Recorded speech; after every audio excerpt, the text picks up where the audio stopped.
Assalamualaikum warahmatullahi wabarakatuh. Selamat pagi anak-anak semuanya. Apa kabar hari ini? Semoga dalam keadaan sehat dan dalam lindungan Allah Subhanahu wa taala.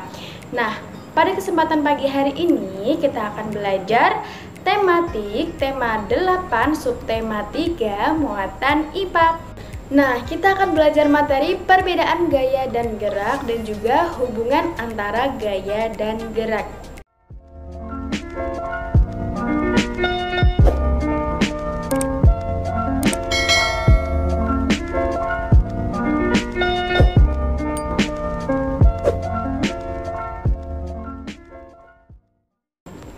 Perhatikan baik-baik ya penjelasan materi yang Bu Anita sampaikan. Materi yang pertama yaitu perbedaan gaya dan gerak. Nah, sebelumnya ada yang sudah tahu apa pengertian gaya dan apa pengertian gerak? Nah, gaya merupakan tarikan atau dorongan yang mempengaruhi keadaan suatu benda. Sedangkan gerak adalah perpindahan benda dari suatu tempat ke tempat lainnya. Dari pengertian sebelumnya dapat kita simpulkan bahwa ada beberapa perbedaan antara gaya dan gerak. Nah, berikut adalah perbedaan antara gaya dan gerak.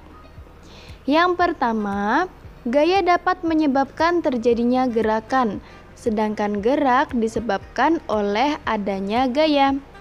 Yang kedua, gaya dapat mempengaruhi bentuk benda dari dorongan atau tarikannya, sedangkan gerak tidak mempengaruhi bentuk benda.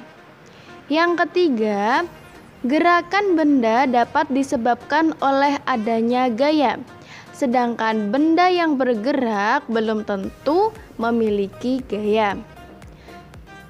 Yang keempat, gaya adalah sesuatu yang tidak bisa dilihat namun dapat dirasakan. Berbeda dengan gerak, yaitu dapat dilihat. Yang kelima, gerak dipengaruhi oleh gaya, sedangkan gaya tidak harus dipengaruhi oleh gerak. Berikut adalah contoh gerak dan gaya dalam kehidupan sehari-hari.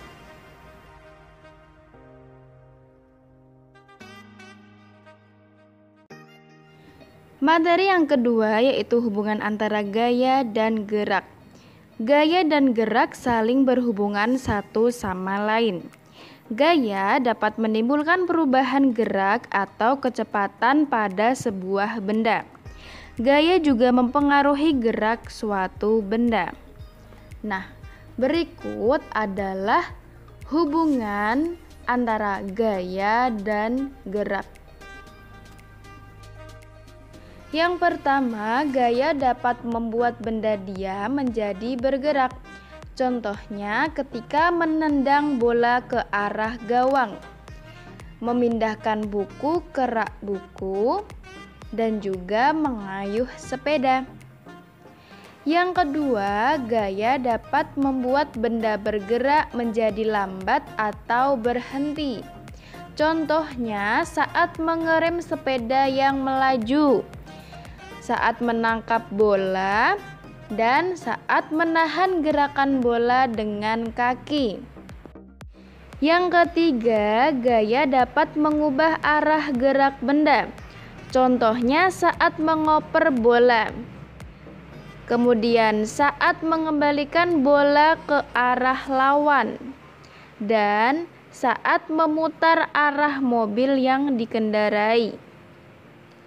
Yang keempat, gaya dapat mengubah bentuk benda.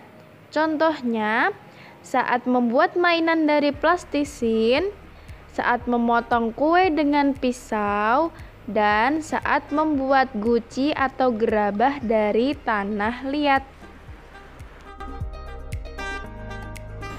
Sekian materi yang dapat Bu Anita sampaikan. Apabila ada salah, Bu Anita mohon maaf. Wassalamualaikum warahmatullahi wabarakatuh.